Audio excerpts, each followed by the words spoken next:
Hello, hello, Soul Indulgence Society. I'm Lauren Drake. I'm your host here in this lovely community.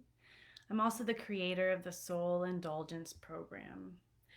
And one part of this program is that we really talk about what it's like for your soul to emerge. And so I started thinking about this word emerge, and I realized that word's awfully similar to emergency. And so I wanted to come live to you today and I want to talk about this. How do you know if you're having just a soul tickle, just a soul experience, or if it's actually a soul emergency? So, one of my favorite things to think about is etymology, right? How we speak to ourselves matters. And so, understanding the roots of the words that we use and where they come from, some of these little nuances have brought such clarity to my life, and I love to offer these little niblets to my clients, and I always see that it impacts them too. And so I was thinking, when we think of the word emerge, right, it's about like bringing something to light or having it come forth, something like rising to the surface. There's something that feels so positive and encouraging and lovely about it. And when we talk about emergency, that's a little bit alarming, right? It's like, oh, what's going on? Where does my attention need to be? All hands on deck kind of experience. And when you look at the etymology, these words come from the same, right?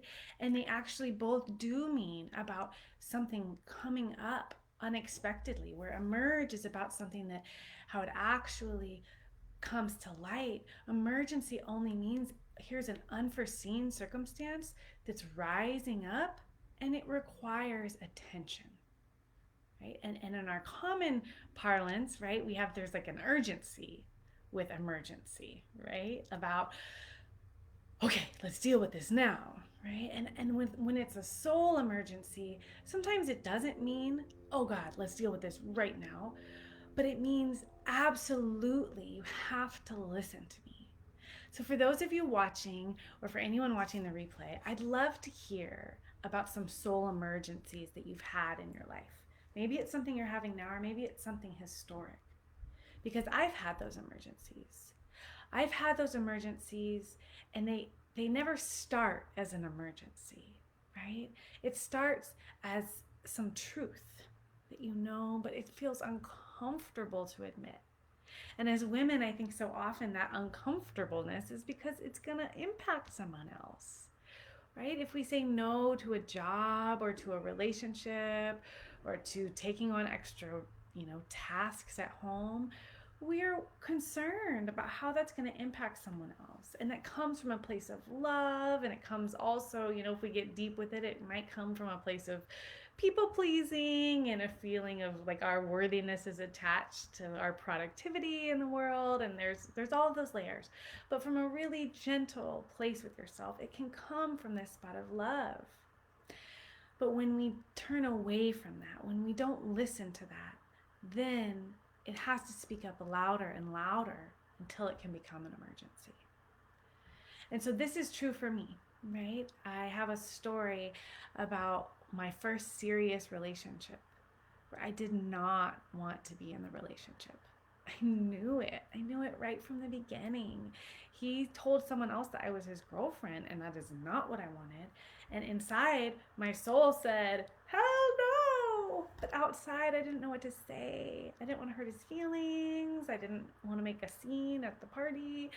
And so I said nothing. And then I became his girlfriend. And then I was his girlfriend.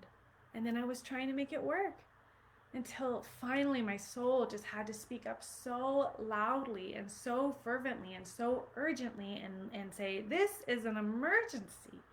Get out. The same is true for jobs.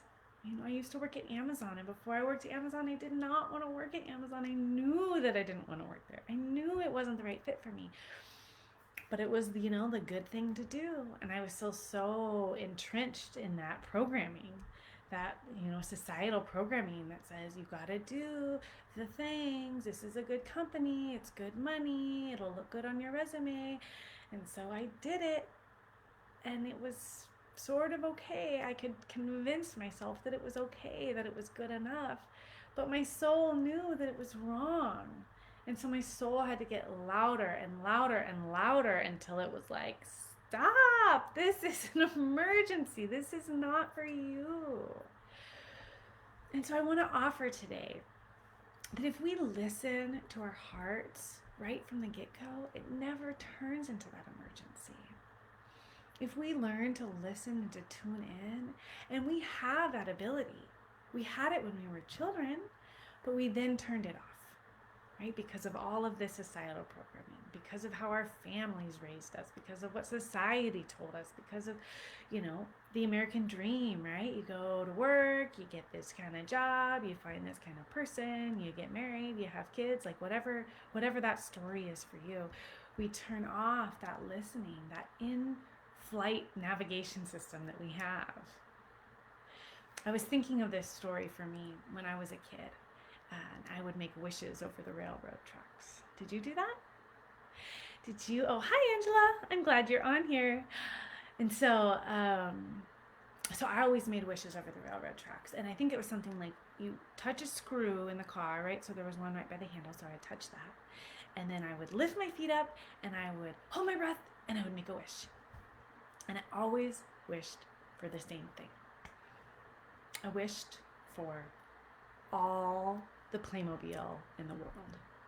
So I don't know if you know about Playmobil, but it was pretty snazzy, little toys, little characters. You could take their, clothes off and their hats off and switch them around, switch some of the pieces around. And I loved it so much. And I just wanted all the Playmobil. And my heart knew exactly, and I would wish for it exactly.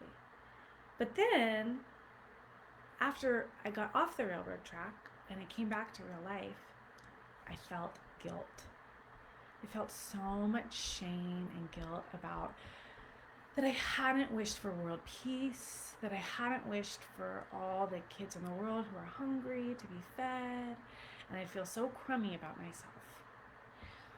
And so even the next time, I still would wish for the Playmobil, right? Because that's really what my heart wanted, but then I would just heap that shame and doubt on me.